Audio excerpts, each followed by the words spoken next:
राधे राधे दोस्तों, मेरे चैनल पे आपका स्वागत है फिर से। आइए अब जानते हैं कलयुग के बारे में, कुछ कड़वे सच कलयुग के बारे में। दोस्तों, जैसे कि हमारे सनातन धर्म में माना जाता है कि 4 युग हैं, वह 4 युग जो सत्ययुग, त्रेता युग, द्वापर युग और कलयुग, जिसमें तीनों युग बीत चुके हैं। अभी कलयुग की शुरुआत हो गई है। हमें पौराणिक कथाओं के मुताबिक कलयुग शुरुआत 17 या 18 फरवरी 3102 ईसा पूर्व को हुई थी। इस दिन कृष्ण जी का निधन हुआ था, जिससे द्वापर युग का अंत और कलयुग की शुरुआत हुई थी। कलयुग की कुल अवधि 4,32,000 वर्ष बताई जाती है।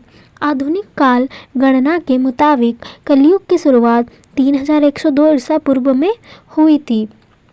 कई पुराणों में कलयुग से जुड़ी भविष्यवाणियों की गई है, जिसमें एक भविष्यवाणी के मुताबिक कलयुग के आखिरी चरण में भगवान विष्णु का मानव अवतार कहा जाएगा, जो कि कल के अवतार सफ़ेद अश्व पर सवार होंगे। विद्वान का मत है कि अब तक कलयुग के 5126 वर्ष बीत चुके हैं। दोस्तों, अब जानते हैं कलयुग के बारे में और कुछ।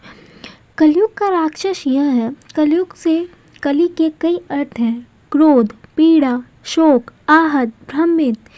हिंदू शास्त्रों में कहा गया है कि कलयुग में 5 स्थान हैं जहां दानव कली रहते हैं। दानव कली की उपस्थिति के साथ 5 स्थान हिंसा, शराब, महिला हिंसा, सोना यानी लालच और जुआ।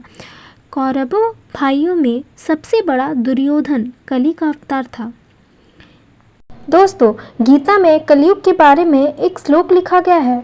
वो श्लोक है: वित्तमेव कलो निर्णा जन्मचार गुणोदय धर्म न्याय व्यवस्थाय कारण बलवैहि।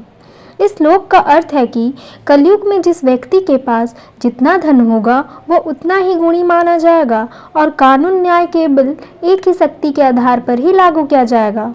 आइए दोस्तों, अब जानते हैं कलयुग में भगवान कल्कि के पिता और माता का नाम क्या होगा।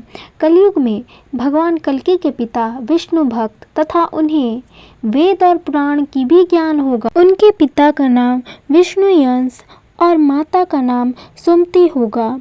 राम अवतार की तरह कुल 4 भाई होंगे: भगवान कल्कि, सुमंत, प्रज्ञा और कबि। ये सभी मिलकर धर्म की स्थापना करेंगे।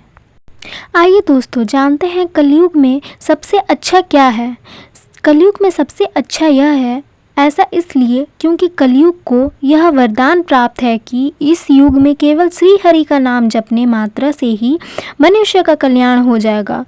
मुक्ति प्राप्त करने के लिए उन्हें अन्य किसी साधन की आवश्यकता नहीं होगी, इसलिए कलयुग श्रेष्ठ है।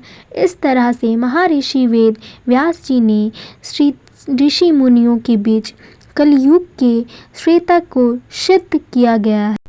दोस्तों, बस एक ही मंत्र का उच्चारण कीजिए और आपके जीवन में हर समय खुशी ही खुशी रहेगी। इस मंत्र का उच्चारण है: ओम कृष्णाय वासुदेवाय हरे परमात्मने प्रणतक्लेशनाशाय गोविंदाय नमो नमः। सब्सक्राइब करना नहीं भूलें और थैंक यू फॉर वॉचिंग।